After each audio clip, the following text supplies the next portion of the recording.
Hey, what's up fellow anglers? Aaron LeSieur here, and I wanted to do a video today on fishing leaders because some of you have asked in my videos, in my fishing reports, in the show The Truth, what length of leader am I using on some of my baits? So instead of just responding to every one of the questions and putting a big long response that maybe some of you wouldn't see and you've had that same question, I decided to put together a bunch of different baits. I've got a ton of stuff here on my deck, so I might maybe come out a little disorganized, but hopefully not, because I've got them all set up here in somewhat of an organized fashion. I wanted to go over some of the baits that I put leaders on, baits that I don't put leaders on, why we use leaders, what pound test on those leaders, what type of leaders, fluorocarbon versus monofilament, and the applications for those. I'm going to try to put it in an organized fashion so we can go over each and every one of those, and hopefully I answer all your questions. If I don't, go ahead and put some comments below, ask me additional questions. I'll try to get to all of those in a timely fashion if I've missed something and then you have more questions, obviously. So let's talk first of all about one important thing before leaders or baits. It's what can bass see? Now, I've written an article on this a while back in Bass Angler Magazine. I'll show you right here. It's on my website. Here is the page. When I wrote this, it came out in the magazine, then I put it on my website a little bit later. And I did some research on what bass actually can see in the water and if they are line shy. Now, there's some really good information out there on what bass can actually see as far as line. Berkeley, Dr. Keith Jones out at Berkeley did an actual test that's also in the article, and what they did find is that bass actually can see the line, and they strung up some lines in a tank and they put them on pressure sensors and they monitored how often the bass hit the line on a daily basis. Now they did it with fluorocarbon, mono, etc., different line sizes, and what it did eventually find is that bass avoided the lines that they could see. So the monofilament was the one that they hit the most. The larger diameter fluorocarbon, they hit more than the thinner diameter, but the fluorocarbon they did hit less. So I go over all that in the article on my website, so I won't go into too much detail on that right here, but they can see your line. Now the other question is, does it detract from getting bit? Now I wrote this article probably a few years ago or 2 years ago, I can't remember exactly. I'll put the dates on there somewhere.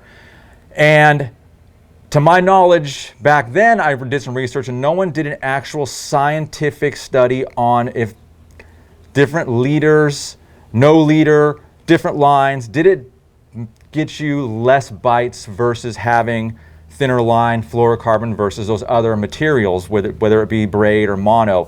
I've never found anything. I don't know if anyone since then has done any scientific research. Everything that I found was anecdotal.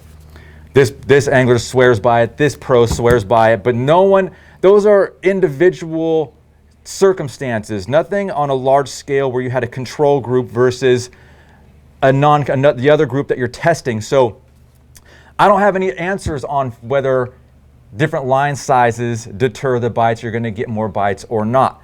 There are some schools of thought that if you have line that the bass can see in the water and that line is traveling by them and they see that line before they see your bait, it will spook them. Now there's no information out there that I could find that proves that theory. It's just a theory. So that being said, they think that when your bait gets to them, you've already spooked the fish and then you're not going to get that bite. But it begs the question on some of these other baits like an Alabama rig. This thing is obnoxious, but bass, this thing crushes bass. Why?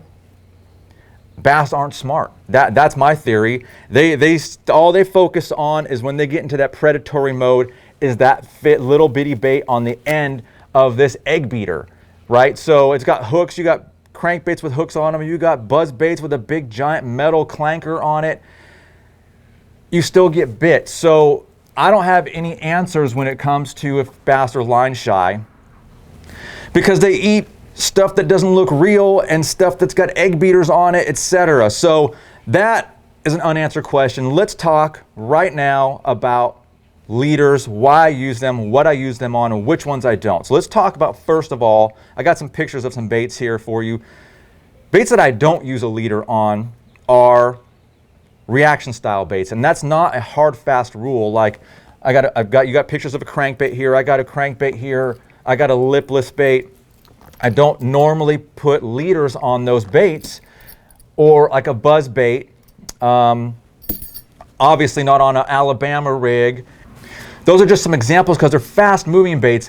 The bass don't have a chance to ever see the line coming through there. It doesn't mess up the action. So I really don't ever throw leaders on these crankbaits or these fast moving baits. And that's just my school of thought. There's other guys that swear by them. They spool up all with fluorocarbon.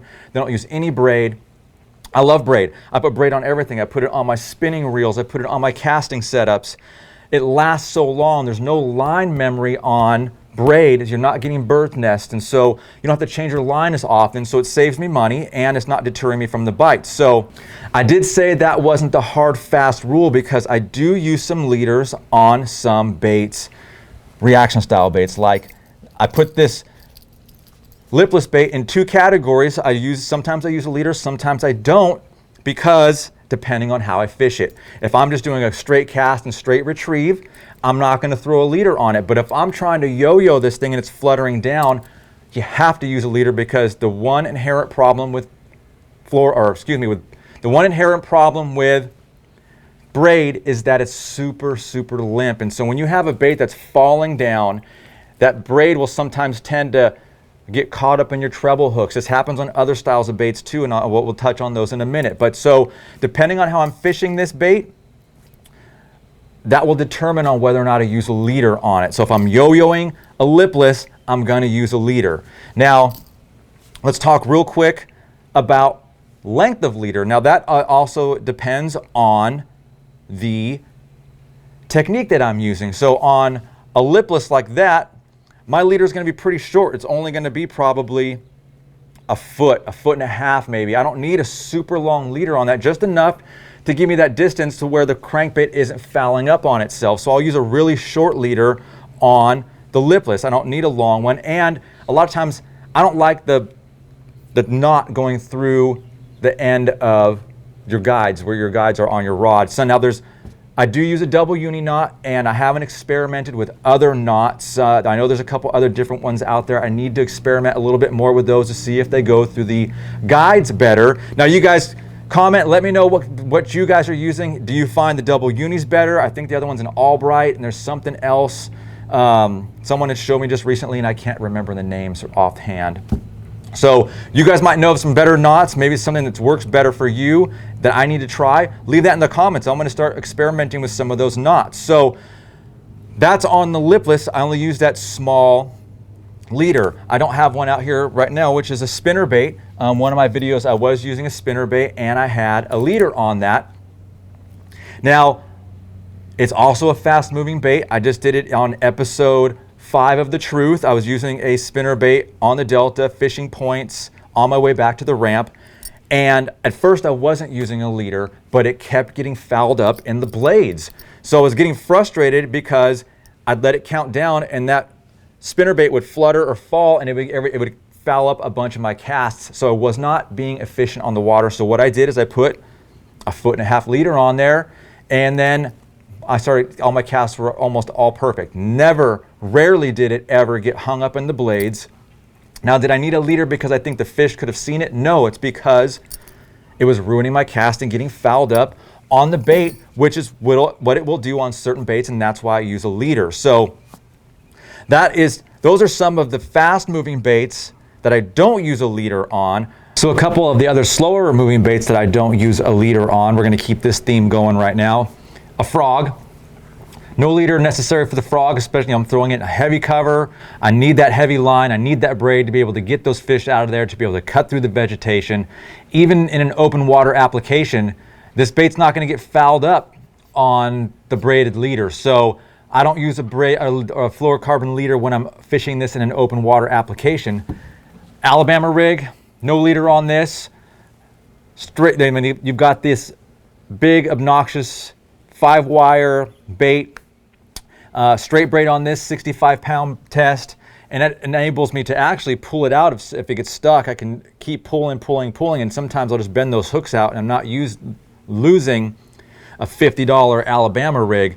Another quick moving bait, a favorite of mine, and you guys know, no leader on a whopper plopper. Straight 65-pound braid on that. It's moving so fast. I'm throwing it in toolies. I can get it out of all the cover, pull it out of heavy cover. I don't use a leader on that one either. So let's talk about the baits I do use a leader on some topwater applications and maybe some of the crankbait application. We did talk about already the lipless. You know I'm using a leader on that when I'm trying to yo-yo it. Topwater, poppers, walking baits. Now, I use a floating leader on this. Now, braid, it floats, but like we said, the braid is so limp that whenever I use a leader on this one or this bait, a lot of my casts get fouled up because that braid is so limp, it's getting caught up in these hooks and it's ruining a lot of my casts. So I am using a leader on both of these, and that is so I'm maximizing my casts and my bites by using that braided leader on those floating style baits. We are going to get into what type of leader material I'm using on each one of these and the pound test here in a minute. Let's talk about a couple other baits that I do use a leader on since I have them here on my deck. Let's talk about a jerk bait I do use a leader on. I want this bait to look as natural as possible because there's going to be some pauses, and if the fish can see that line, that braid that's on there, and they're going to try to come up and get this bait, I want this to be as natural as possible. So I'm going to use about a 2-foot leader on this one to make sure I'm getting all the bites possible. Another one I like to use is the underspin. Anything that's got a blade on it, like this, where it's going to fall like a spinner bait, an underspin, I'm using a 2-foot leader on this also. You're seeing another pattern here about 2-foot leaders on these things. I don't like to go much longer than that, like I said about it going through the guides. Swim baits, let's touch on that real quick. Big HUDs, big S-wavers. I like to use a heavy leader on these floating jointed style baits. These float. I don't want the fluorocarbon to bring these down at a different fall rate if they're floating or slow sinking. It's going to be a heavy leader on this, and the same goes with a HUD. I want this to be as natural as possible. I'm going to go another heavy leader on this one as well. Again, 2 to 3 feet on both of these, not a whole long leader. Let's talk about a jig. I'm trying to go over a bunch of different presentations, general presentations that I think that are universal throughout the nation, and a jig is one of those. I do use a leader on this one, not necessarily because I think they can see it down that deep in the water, but break off. So I'm trying to use something that when you've got heavy braid, let's say 20-pound braid, and you get hung up and you're pulling on that bait that's stuck way down there, you're actually burying your braid into that spool really deep and you may not notice it. And then when you break it off, you reel it up. Now that buried part is sitting underneath a bunch of different revolutions that you just pulled in. You tie up another bait and you go to zing it out there, and then it's going to get to that spot and it might be buried deep enough that it's going to stop the cast and you're going to snap off your bait. It's happened to me a bunch of times. If you use a material, a leader, like let's say 15-pound fluorocarbon on your jig, you have somewhere where that line can break now easier than the 20-pound lead or the 20-pound braid on there. So that's one of the main reasons that I use that on a jig. Now flipping a jig is different. If I'm flipping it into heavy cover, I'm going to go straight braid, usually a reaction style bait in that heavy cover. I just want it to fall and I want them to grab it on the fall, so I'm not using any leader material when I'm flipping a jig. Let's talk about some finesse presentations like a Senko, like a Ned rig or a shaky head, or I would consider some smaller tubes of finesse presentation, or a darter head, a drop shot. I'm going to use, these are finesse presentations that I want them to be as natural as possible, so I'm going to use a leader on a Senko, and it's going to be a different amount of test depending on the cover. We're going to talk about that in a second. I'm going to use a leader on a shaky head, almost the same reason why I'm using a jig. Same thing on a Ned rig. I'm going to use a leader on the Ned rig right here. And then again, these are all going to be 2-foot long leaders. Now I'm going to show you one of the exceptions on my finesse presentation, which is the drop shot. Now I'm going to use a leader that's going to be about 30 yards long on this, and the reason being is that I don't want to have to continue to tie a double uni knot out there along with this entire setup on the water when I'm getting break off. So if I've got a longer piece of material as a leader, when I break one off, I'm taking one other piece out of the equation on having to tie that rig, because that rig, it's time consuming. And so if you're having to tie a double uni knot every single time you break one off, you're eating up a lot of your fishing time out there. So I usually have a 30-foot long leader on. That is the longest one I'm going to do on my Finesse presentations. Let's talk real quick about the material that we use, the leader material. So we've got fluorocarbon and we've got mono. The mono we're going to use on our topwater baits or anything that's going to float. Topwater baits, jointed baits, anything we want to have it stay high in the water column. I want the line to flow. We're going to use mono. Now I don't go any lighter than 14 pound, like on even on a light popper. The problem is that you get below the 14, the mono still is going to be limp, and I have it fouls up quite a bit still on these poppers or walking style baits. So I go 14 to 16 pounds on those baits. If I'm using a big, heavy swim bait, no less than 20 on these, maybe even 30. I know some of the big swim bait guys on a HUD are going to use a 30-pound fluorocarbon leader on there. So not fluorocarbon, monofilament leader on those big, heavy swim baits.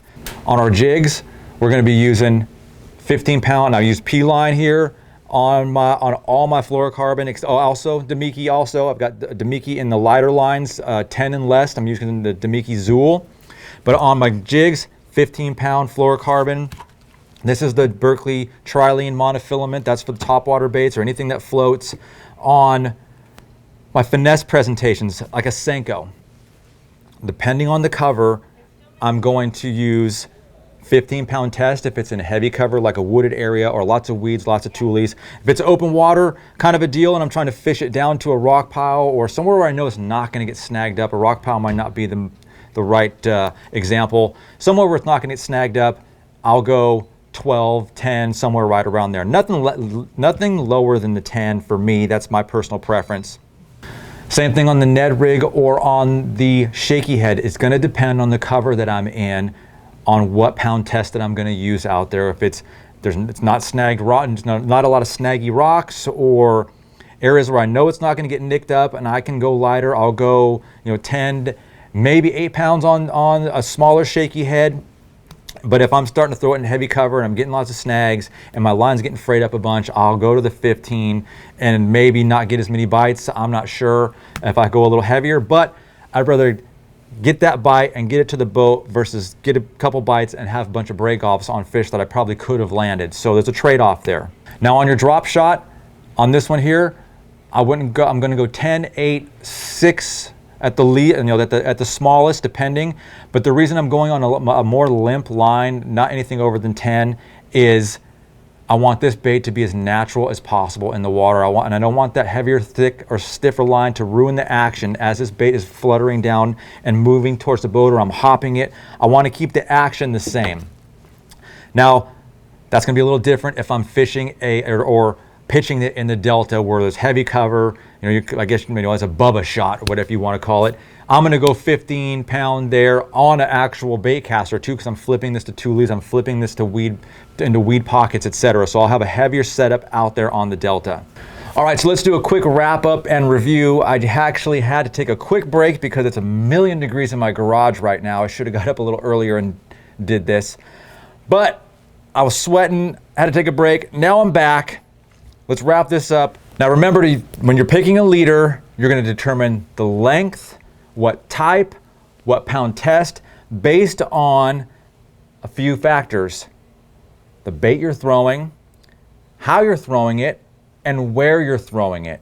So I hope that gives you guys a little bit of an idea of how I determine what leader I'm going to use when I'm out fishing and the length, etc. If I missed something, go ahead and ask me some questions in the comment section. I will get to all of them. And that's about it. So if you like what you see, make sure you hit the subscribe button and leave a comment. If you want to get notifications for future videos that come out, hit the little bell button next to the subscribe. That's where you'll also get notifications for additional episodes of The Truth that are coming out. So I'm Aaron LeSieur. Stay focused, fish hard, and I'll see you out on the water.